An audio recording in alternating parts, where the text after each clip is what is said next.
نحمده ونصلي على رسوله الكريم اما بعد فاعوذ بالله السميع العليم من الشيطان الرجيم بسم الله الرحمن الرحیم۔ محترم سامعین،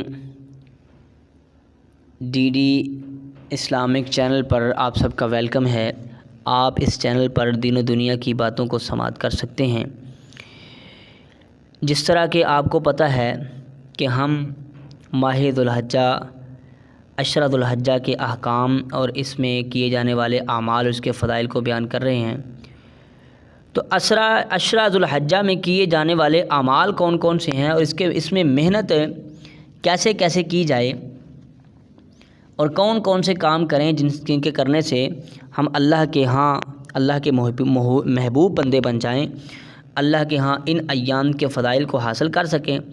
تو سب سے پہلی بات یہ ہے کہ اصحاب رسول اللہ صلی اللہ علیہ وسلم اور سلف صالحین کا یہ طریقہ کار تھا کہ وہ ان دنوں میں بہت زیادہ اجتہاد کرتے، یعنی بہت زیادہ محنت کرتے، جد و جہد کرتے۔ جس طرح کہ سنن دارمی میں ہے بالکل صحیح سند کے ساتھ کہ کان سعید بن جبیر اذا دخل ایام العشر اجتہد اجتہادا شدیدا حتی ما یقاد یقدر علیہ۔ سیدنا سعید بن جبیر رضی اللہ تعالیٰ عشرہ ذو الحجہ میں اعمال صالح میں خوب لگے رہتے، یہاں تک کہ اس پر قادر ہونا دشوار ہو جاتا، یعنی اپنی طاقت سے بڑھ کر ان ایام میں محنت کرتے۔ تو سب کے لیے صحابہ کی زندگی، آپ کے ساتھیوں کی زندگی نمونہ آئیڈیل ہے کہ ہم اسی طرح محنت کریں جس طرح نبی مکرم صلی اللہ علیہ وسلم کے اصحاب نے محنت کی، تگ و دو کی، کوشش کی۔ تو سب سے پہلے اللہ کے محبوب علیہ الصلوۃ والسلام کے سینہ اطہر پر قرآن سے اللہ فرماتے ہیں ان عدۃ الشہور عند اللہ 12 شہرا فی کتاب اللہ یوم خلق السماوات والارض منها اربعۃ حرم ذلک الدین القیم فلا تظلموا فیہن انفسکم۔ سب سے پہلے کرنے والا کام ان ایام میں یہ ہے کہ اللہ فرماتے ہیں میں نے ایام کی، دنوں کی، مہینوں کی گنتی اول دن سے ہی 12 رکھی ہے جب سے زمین و آسمان کا نظام بنایا ہے۔ اللہ مالک الملک نے فرمایا کہ مہینوں کی تعداد 12 ہی اللہ نے رکھی ہے جس دن سے اللہ نے زمین و آسمان کا نظام بنایا ہے۔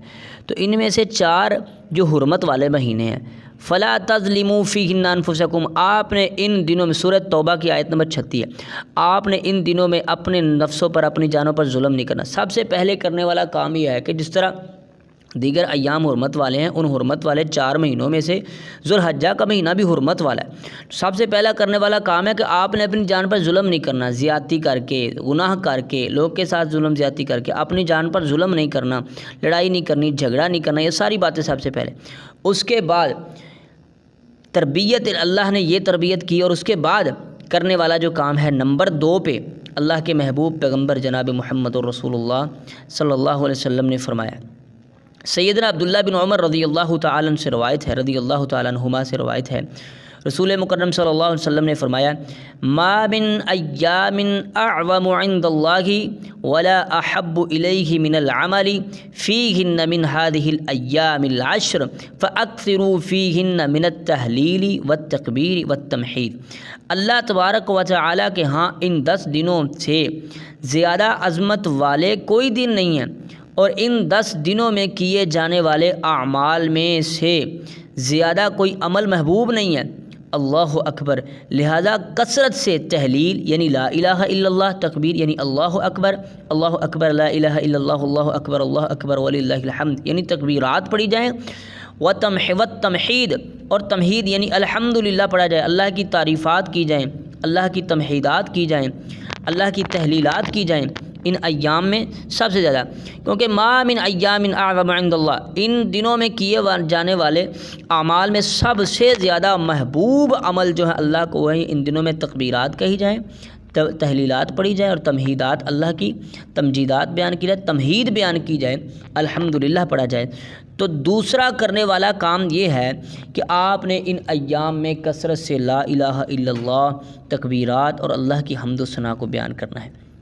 امام بخاری رحمۃ اللہ علیہ فرماتے ہیں کان ابن عمر و ابو ہریرہ یخرجان الی السوق فی ایام العشر یکبران و یکبر الناس بتکبیرہما۔ سیدنا عبداللہ بن عمر رضی اللہ تعالیٰ عنہما اور سیدنا ابو ہریرہ رضی اللہ تعالیٰ عنہ ان 10 دنوں میں بازار کی طرف نکلتے تو دونوں تکبیرات پڑھتے اور لوگ بھی انہیں دیکھ کر تکبیرات پڑھتے۔ یعنی یہ بات بھی جائز ہے کہ آپ ان دنوں میں تکبیرات کے لیے آپ باہر نکلیں، کام کے لیے نکلیں، تکبیرات پڑھیں، آپ کو دیکھ کر لوگ تکبیرات پڑھیں۔ یہ صحیح بخاری میں موجود ہے۔ نبی مکرم صلی اللہ علیہ وسلم کے بتائے ہوئے اعمال میں سے سب سے پہلا عمل یہ ہے کہ آپ تکبیرات ان ایام میں کثرت سے پڑھیں۔ اللہ میری بھی اور آپ کی بھی کی ہوئی نیکیوں کو اپنی بارگاہ میں قبول فرمائے۔ وآخر دعوایا ان الحمد للہ رب العالمین۔